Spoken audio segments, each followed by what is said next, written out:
In the early morning hours of March 1st, 1954, a Japanese fisherman was asleep inside of his bed on board this fishing vessel when suddenly he sat up because the room he was in was now completely illuminated in this unbelievably bright orangey white light.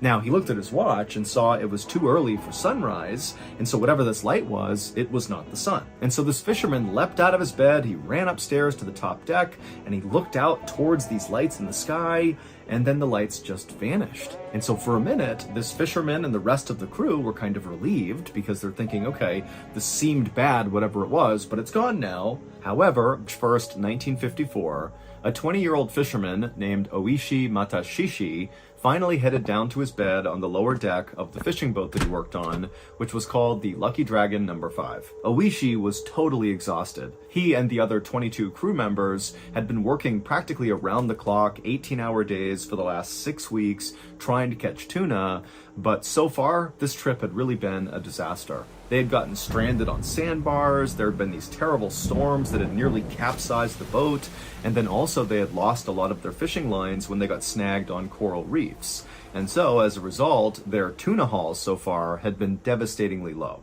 And Oishi and the rest of the crew were very aware of this. In fact, Oishi was very worried that he would not bring home enough money to support his family. Back when Oishi was 14 years old, his father, who had been the breadwinner for their family, had been crushed to death when he was repairing a ship. And so now Oishi had stepped into that patriarch role, taking care of his mother and his 5 other siblings. And so Oishi really needed a solid paycheck from this trip, and it wasn't looking like that was going to happen. And so Oishi staggered his way into his small room and he collapsed onto his bed, and as he lay there trying to sleep, he felt the ship gently rocking side to side. The ship, the Lucky Dragon No. 5, was anchored relatively close to the Marshall Islands, which is a strip of islands right about halfway between Hawaii and Australia. But what's unique about the Marshall Islands is they sit over these huge ancient underwater volcanoes. Now, these volcanoes are dormant, but the captain of the Lucky Dragon No. 5 was weary enough about getting too close to these dormant volcanoes in fear they might erupt, that he intentionally kept them about 80 miles or so away from the Marshall Islands. And so eventually, Oishi did drift off to sleep in his bunk, but 5 hours later, Oishi suddenly sat up wide awake because the little room he was in was now completely flooded with this very bright yellowy light. And so Oishi, he's kind of confused. He felt like it was too early for sunrise, and he checked his watch and he saw it was only 6:45 a.m. And so yes, it was too early for sunrise. So whatever this was, it was not the sun. And then when he went to the little porthole window where all this light was coming in, he had to squint his eyes, but he looked outside and he couldn't tell where this light was really coming from or what it was, but he could clearly see it was coming from the west, and the sun rises in the east. So really, whatever this light was, it was not the sun. At the same time, the rest of Oishi's crewmates who were in this room with him, they were also starting to wake up and kind of looking around like, what's going on here? And then without even saying anything, all of them just rushed out of the room and ran upstairs to the top deck to look around and see what was going on. And when they got up there, Oishi looked out towards the west where these lights were up in the sky, and he couldn't really see a clear point of origin. It wasn't like there was an obvious thing creating these lights. It was more like the western sky was just unbelievably bright and yellow and orange, and it seemed like the light was kind of hovering over where the Marshall Islands would be. And so everyone's thinking, is it possible this is a volcano eruption? Is there something else going on here? And then as the crew is just watching in stunned silence at all these crazy lights in the sky, the lights kind of began to fade and they turned blue and purple, and then they just went away and the entire crew was pitched back into darkness. And as everyone's just standing around having no idea what to make of these lights, the oldest crew member on board, who was 40 years old, he said the one thing that everybody kind of in the back of their mind was thinking about but didn't want to say. The oldest crew member just said, atomic bomb. Just 9 years earlier, the United States had dropped 2 atomic bombs on Japan to end World War II. Now, Oishi, who was Japanese, he was 11 years old at the time this happened, and it had a profound impact on his life and his family's lives, his friends. Anybody who was alive when this happened, it changed everything. But as Oishi and the rest of his crew are kind of staring out to the west, which was all dark at this point, Oishi thought, there's no way this could have been an atomic bomb. Number one, World War II is over, so there's no reason a bomb would get dropped again. And two, when those atomic bombs were dropped on Japan 9 years earlier, it vaporized basically everything and everyone in its path. And so for them to be this close to these huge lights, if that were an atomic bomb, wouldn't they too be vaporized? Like, they would not be able to see that and live. And so Oishi began to tell himself, okay, it probably was not a volcano eruption, it probably was not an atomic bomb, I don't know what it was, but we're okay. And while many of the other people on board the ship felt the same way Oishi did, very quickly the call came out amongst the crew to just go ahead and bring in the lines right now. We don't know what these lights were, but we need to head back to port back in Yaizu, Japan. And so quickly, Oishi and the rest of the crew got to work pulling these lines in and prepping the boat to head back to port. And then at some point after Oishi had done what he was supposed to do, he began walking his way down below to the galley to get some food. But when Oishi was about halfway, he suddenly heard this deafening explosion outside coming from the west where these lights had been, and immediately Oishi just jumped onto the ground, covering his head, thinking that was going to protect him. And as he's laying there listening to this unbelievable exploding sound, he's thinking, oh my gosh, one of those volcanoes under the Marshall Islands has indeed erupted. That's what's happening. And any minute now, a giant tsunami wave from this eruption is going to flip us over. We're going to get killed here. And so Oishi, as this massive exploding sound is going on, he jumps to his feet and he runs upstairs and he finds the majority of the crew that was still up there had jumped to the ground and they were just kind of protecting themselves. A couple braver crew members had stood up and were kind of looking out towards the west to see if they could see what was going on, but there were no lights now. It was just these crazy loud exploding sounds coming from the west. And then suddenly all the sounds stopped and Oishi and the crew at that point braced for what they believed was this inevitable tsunami wave that was going to hit them. But the weird thing is after the exploding sound stopped, everything was totally calm. In fact, Oishi glanced over the edge of the boat and he saw the water was totally placid, more calm than normal. And after a few more minutes went by and no massive tsunami wiped them all out, the crew was like, what's going on here?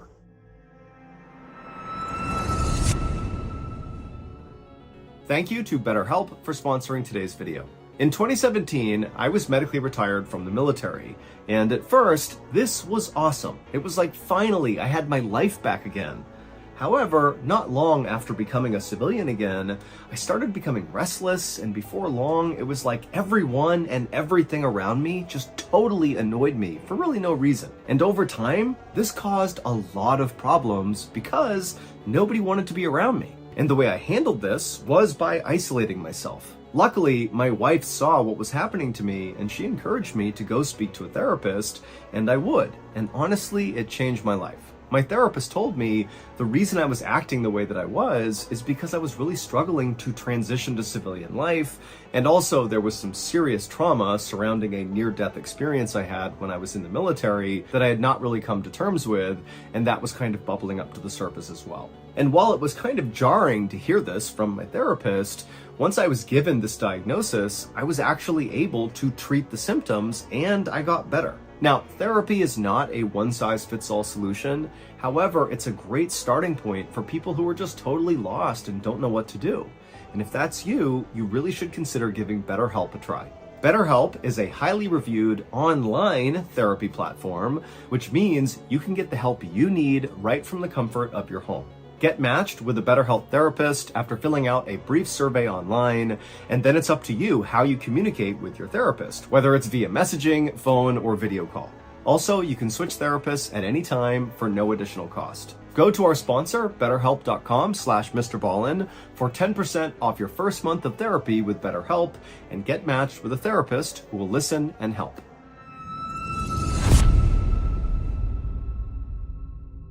And so as Oishi and the rest of the terrified crew on deck began exchanging wild theories about what these lights and these sounds could have been, ranging from, again, the volcano, or maybe an atomic bomb, or some said maybe an asteroid hit the Earth, and as they're doing that, the ship captain called out again, hey, finish pulling in the lines. We need to get out of here right now. We don't know what that was. We don't know what's coming next. We gotta go. Now, for reference, pulling in these lines was not as simple as it sounded. It was kind of a long and complicated process, and so Oishi and the rest of the crew, they began doing their best to pull these lines in as quickly as they could, but when the sun finally rose in the east, the crew on board the Lucky Dragon number 5, as they looked out towards the west, towards the Marshall Islands, they began to notice these weird gray clouds forming over these islands. And as the crew began to talk about these strange-looking clouds, they noticed that despite the wind blowing from east to west, these clouds, these weird clouds over the islands, were actually making their way towards them. Basically, they were moving against the wind,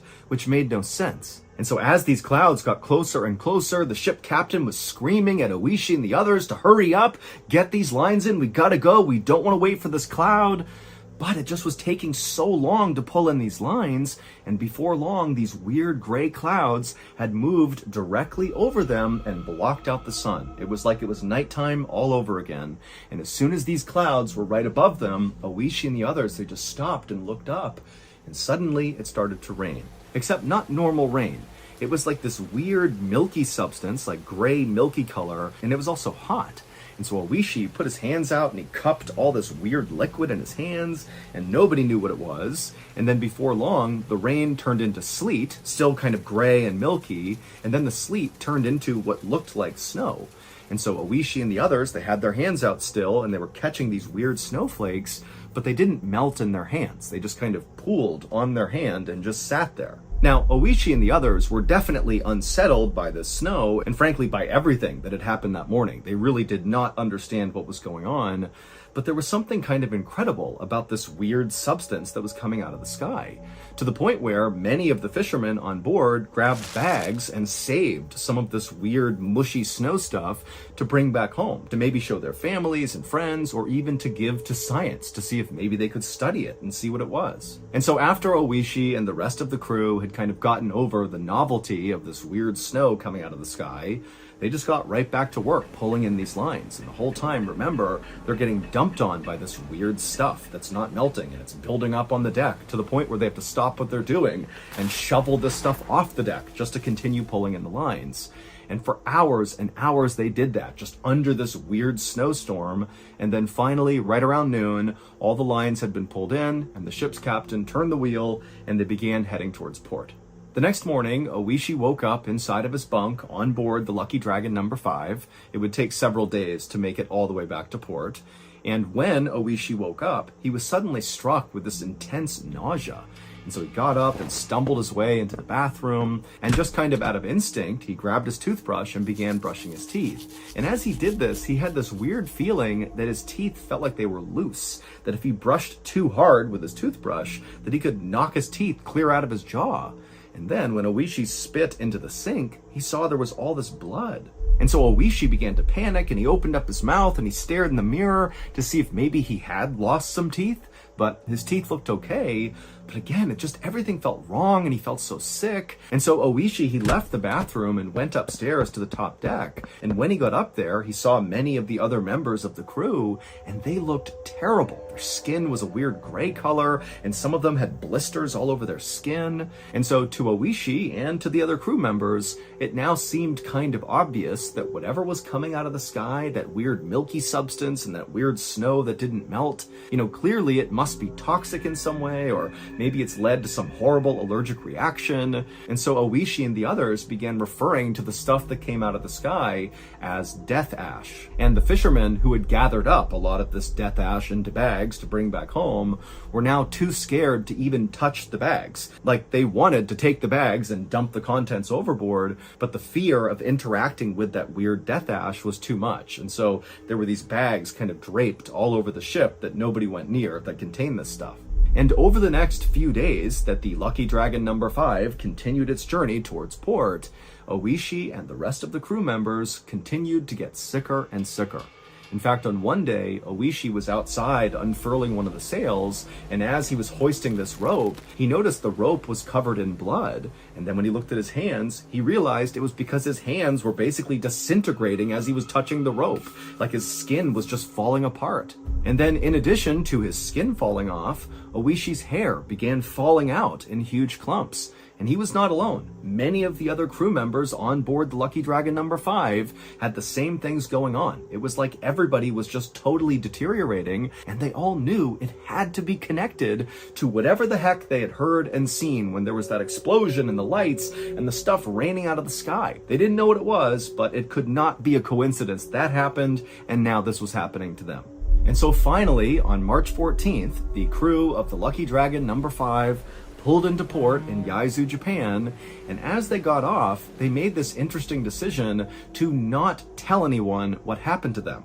They all had this fear that, if it got out, that people knew what happened to them, that somehow they'd get in trouble. And so they all decided they would treat whatever was happening to them, but they would do it kind of secretly. And so Oishi, as soon as he left the boat, he went straight to the doctor's office, and as best as he could, he tried to kind of discreetly tell the doctor what had happened during this fishing trip, and then he showed the doctor all these lesions on his skin, and the bald spots, and the fact that he was so sick, and that his teeth felt loose, and the doctor's like, I got no idea what's wrong with you. And so all he did was prescribe Oishi some zinc ointment to put on all of these blisters and lesions on his skin.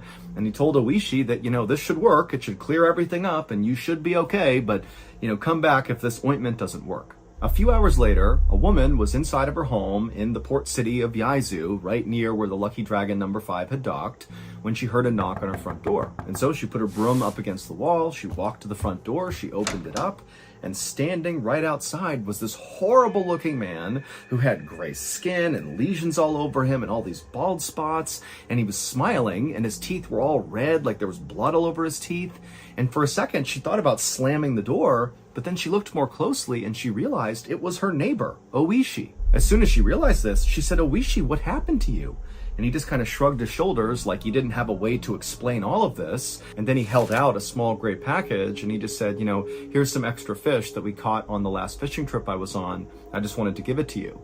And the woman, who was still totally caught off guard by how terrible Oishi looked, she just turned and pointed at her kitchen table, telling Oishi to put the fish on the table. And so Oishi came inside and limped his way into the kitchen and put the package down. And then when he turned to leave, the woman stopped him and she said, Oishi, tell me what's going on here. You look horrible. You have all these bloody bandages on you. Was there a fire on the boat? Was there some sort of accident? Tell me. And so Oishi, he looked down for a second and then he looked back at her and said, I'm sorry, I can't tell you. Because again, remember, Oishi and the rest of the crew had decided they were not going to share details of what happened. And so this woman, who really liked Oishi and wanted to make sure he was okay, she just said, okay, you don't got to tell me about it, but here, have a seat, we'll catch up about other things. And so Oishi, he nodded and took a seat inside the living room. And as he sat there, the woman went into the kitchen and she got a cup of water. She brought it back and she handed it to him. And Oishi, he took the cup with a trembling hand and he sat there drinking his water, just looking so terrible. And the woman, she really didn't know what to say. She did not understand at all what was happening, but she could tell, Oishi does not want to talk about it.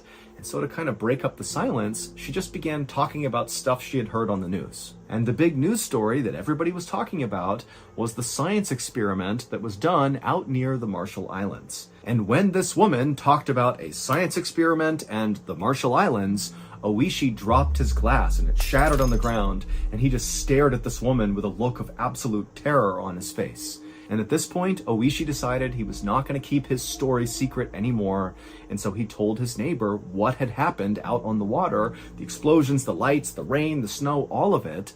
And after he did, the woman became terrified and said, "Get out of my house, go, go, go."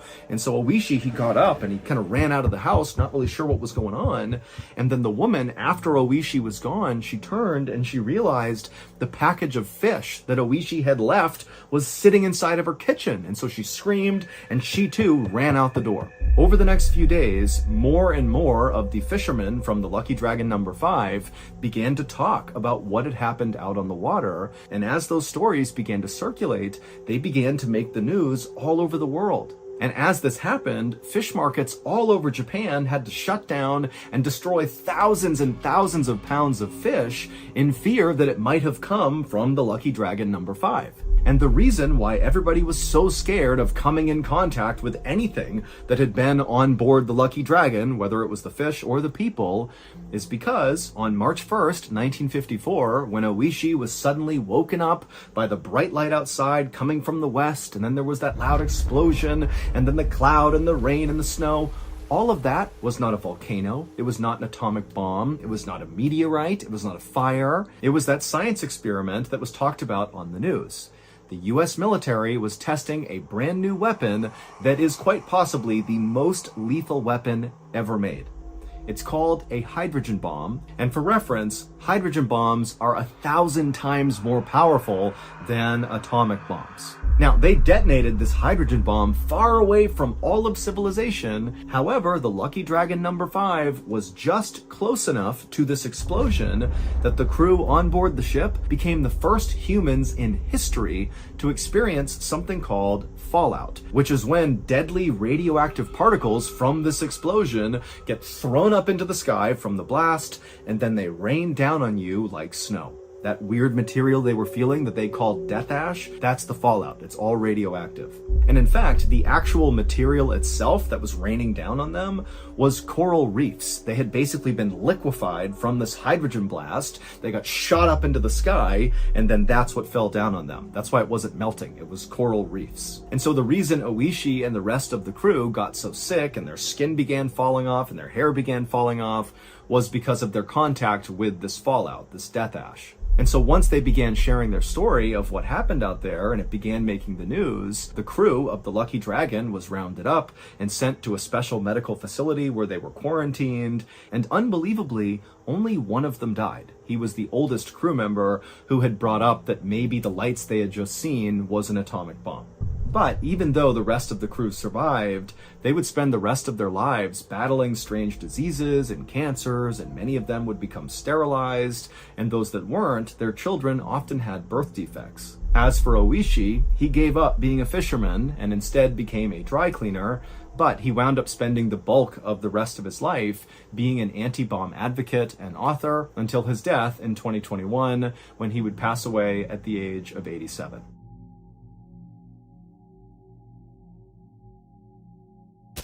In the winter of 2001, inside of a Southern California police department, a fax machine in the corner of the room suddenly came to life. A moment later, a few pieces of paper fell out of the machine onto a tray, and a police officer walked over and began reading them. And as he did, his eyes went wide, because the fax was a goldmine of evidence for an ongoing murder investigation that had begun to stall, so this was a major breakthrough. But as other officers rushed over to see the fax for themselves, they all started to feel like something was off about this fax. It just seemed too good to be true. But regardless, the police followed up on the contents of this fax, and sure enough, it did lead them to their killer. However, the killer was not who anyone thought it would be.